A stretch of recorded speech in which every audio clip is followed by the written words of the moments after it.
유럽의 속담에 토마토가 빨갛게 익으면 의사 얼굴이 파랗게 된다라는 말이 있다. 그만큼 토마토의 효능이 좋다는 말입니다. 그런데 이렇게 좋은 토마토를 잘못 섭취한다면 오히려 뇌의 신경마비를 일으키고 적혈구를 파괴하는 독을 먹고 있는 것과 같은 효과를 가져옵니다. 설탕을 뿌려 먹지 말라는 등 뻔한 이야기가 아닌 여러분이 정말 몰랐던 내용을 소개해 드리겠습니다. 또 토마토를 몸에 흡수시키는 조리법까지 준비했으니 끝까지 시청하시고 잘 기억하시면 앞으로는 토마토를 온전히 슈퍼푸드로 섭취하실 수 있을 겁니다. 그럼 오늘 소개시켜 드릴 내용으론 1. 독이 되는 토마토 섭취법 3가지. 2. 이것만 해도 흡수율 4배.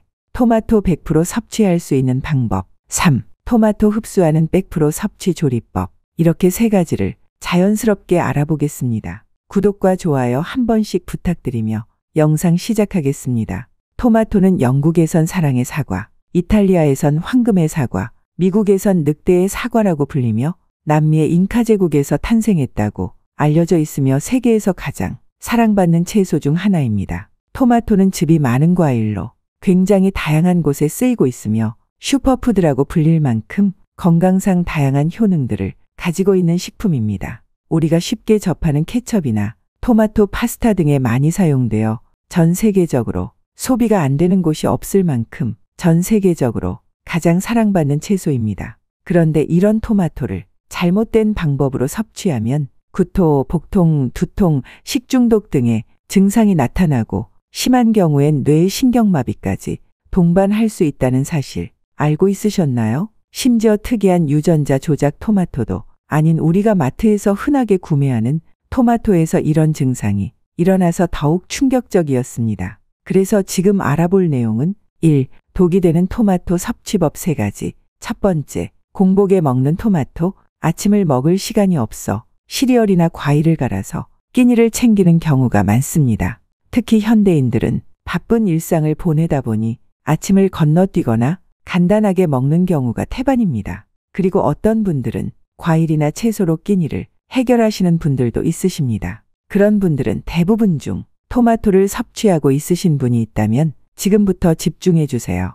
공복에 토마토를 먹을 경우 토마토의 펙틴 성분이 위산과 결합하면 융해되지 않아 소화 불량과 위궤양을 유발될 수 있습니다. 또한 토마토는 위, 식도, 괄약근을 헐겁게 만들어 위염뿐만 아니라 역류성 식도염 증상을 악화시킬 수 있습니다. 그러니 절대로 토마토를 공복에 섭취하시면 안 됩니다. 두 번째, 덜 익은 토마토. 초록빛을 띠는 덜 익은 토마토는 알레르기 유발 등 독성이 있기 때문에 드시면 안 됩니다. 덜 익은 토마토에는 솔라닌이라고 하는 독성 성분이 들어 있습니다. 우리가 흔하게 알고 있는 감자에 싹이 나면서 나오는 독성과 같은 독성 성분입니다. 대표적 식물성 자연독인 솔라닌은 솔라디닌이라는 스테로이드계, 알칼로이드의 포도당, 람노즈, 갈락토즈 등의 당이 결합한 배당체입니다. 솔라닌은 식물이 스스로를 보호하기 위해 만들어내는 일종의 살충 성분이기도 합니다. 이 솔라닌이 체내에 들어오면 적혈구를 파괴시켜 빈혈 상태를 만들고 온몸의 산소 공급이 부족해져 뇌의 신경마비, 전신마비 등을 일으킵니다. 익지 않은 토마토에 있는 솔라닌은 열을 가하더라도 파괴되지 않기 때문에 덜 익은 초록색의 토마토는 절대 드시지 않는 것이 좋습니다. 세 번째, 알레르기가 있는 사람. 토마토에는 알레르기를 일으키는 히스타민이라는 성분의 함유량이 높은 편입니다. 히스타민은 이 물질이 우리 몸을 침범했을 때 콧물, 재채기 등을 분비시켜 배출시키거나 혈관을 확장시켜 백혈구가 빨리 이동할 수 있도록 돕는 역할을 합니다. 그래서 알레르기가 있는 사람이 토마토를 먹을 경우 몸속에서 히스타민의 분비를 촉진시켜 과민 반응을 일으킬 수 있습니다. 개인마다 다른 경우이니 본인이 어떤 알레르기가 있는지 궁금하신 분들은 병원에 문의하시면 쉽게 검사하실 수 있습니다. 지금까지 부작용을 일으킬 수 있는 잘못된 토마토 섭취법을 알아봤습니다. 그렇다면 어떻게 토마토를 섭취해야 토마토를 100% 섭취할 수 있을까요? 지금부터 토마토를 100% 섭취할 수 있는 방법을 소개시켜 드리겠습니다. 2. 토마토 100% 섭취법. 우리는 흔히 토마토를 설탕과 섭취하면 좋지 않다는 사실을 알고 있습니다. 사실 이는 반은 맞고 반은 틀린 말입니다. 설탕 분해에는 비타민 B가 필요합니다. 그런데 토마토엔 비타민 B가 풍부하게 함유되어 있습니다. 그렇기 때문에 토마토에 설탕을 뿌려 먹으면 토마토에 풍부하게 함유된 비타민 B가 설탕을 분해하는데 사용되기 때문에 비타민 B를 섭취할 수 없게 된다는 논리입니다. 그런데 이를 조금 다르게 생각해 보면 몸에 좋지 않은 설탕을 먹자마자 분해할 수 있는 방법입니다. 물론 설탕을 먹지 않는 게 좋지만 달달한 간식 먹고 싶으시다면 적당량 설탕을 뿌린 토마토는 좋은 선택이 될 것입니다. 또한 토마토에는 비타민 B 말고도 몸에 좋은 영양소들이 매우 많습니다. 가장 중요한 리코펜을 비롯해 비타민 C, 식이섬유, 칼륨, 칼슘, 철분까지 들어있으므로 완벽주의 때문에 나머지 영양소를 포기하지 않도록 하는 게 좋습니다. 그럼 본론으로 토마토를 100% 흡수할 수 있는 방법을 소개해 드리겠습니다. 첫 번째, 무조건 완숙 토마토. 파랗게 덜 익은 토마토는 독성도 포함하고 있지만 영양소가 아직 덜 형성된 토마토입니다. 토마토를 선택하실 때 무조건 완숙 토마토를 고르시는 게 좋습니다. 그 이유는 토마토의 리코펜 성분은 붉은색 속에 풍부하게 들어있기 때문입니다. 두 번째, 열을 가해서 먹는다. 많은 분들이 이렇게 생각하실 수 있습니다. 열을 가하면 비타민C가 파괴되는데 잘못된 정보 아니야 라고. 하지만 뉴욕에서 진행된 한 실험의 결과 리코펜 성분은 열을 가했을 때 흡수할 수 있는 라이코펜의 양이 2.5배 증가했습니다. 이 양은 파괴되는 비타민C보다 훨씬 더 유익한 영양소를 흡수할 수 있다는 결과로 이어졌습니다. 또한 비타민C는 다른 곳에서 언제든 섭취 가능한 영양소이기 때문에 토마토에서 흡수 가능한 리코펜에 더욱 집중하는 게 좋습니다. 세 번째, 기름과 함께 섭취하라. 위에서 설명한 리코펜은 관상동맥 질환, 암 예방 그리고 노화 방지에 탁월한 효능이 있습니다. 이런 리코펜을 잘 흡수하기 위해서는 기름과 함께 섭취하는 게 좋습니다. 리코펜은 지용성 성분이기 때문에 기름에 익히거나 기름에 버무리면 몸에 흡수하기 좋은 상태가 됩니다. 생토마토를 먹을 때보다 라이코펜을 약 30% 이상 섭취할 수 있습니다.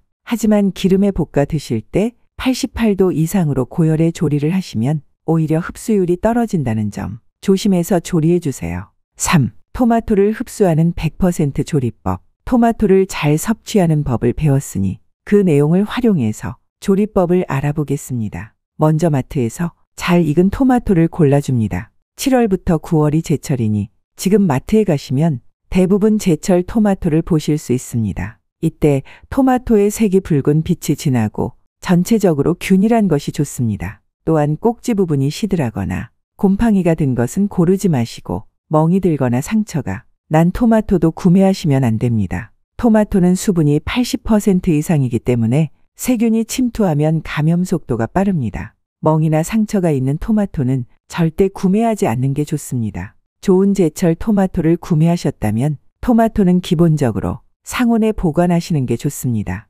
토마토는 다른 채소나 과일들과는 다르게 낮은 온도에서는 숙성이 되지 않습니다.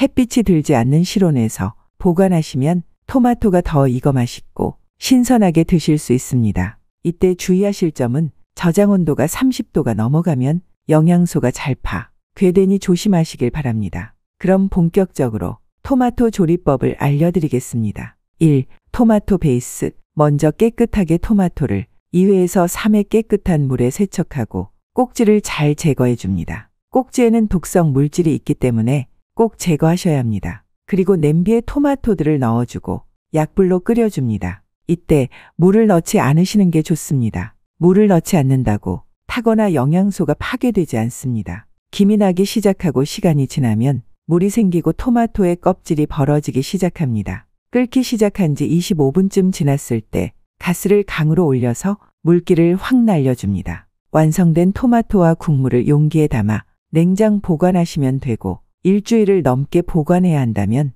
냉동하시면 됩니다. 활용도가 높기 때문에 잔뜩 만들어두고 드시면 편리하게 사용하실 수 있습니다. 2. 토마토 주스. 방금 만든 토마토 베이스를 2알 정도와 국물을 함께 떠서 믹서기에 넣어줍니다. 이때 껍질은 제거하지 않는 게 좋습니다. 그 이유는 토마토 껍질엔 카로티노이드가 매우 풍부합니다. 이 물질은 식물성 화학물질로 폐 기능 개선, 노화 방지, 심장병 예방, 시력 보호, 당뇨 합병증 감소, 면역력 강화 등의 효능을 강력합니다. 그렇기에 껍질까지 드시는 게 좋습니다. 2알 정도 믹서기에 넣으시고 소금을 한 꼬집, 올리브유를 한 스푼 정도 넣으시고 곱게 잘 갈아주시면 간편한 토마토 주스 완성입니다. 하지만 맛은 건강한 맛이 나기 때문에 호불호가 생길 수 있습니다. 그렇기에 어린아이나 단맛을 좋아하시는 분들은 영양소를 조금 포기하고 꿀이나 설탕을 넣어서 드시면 단맛이 나서 맛이 좋습니다.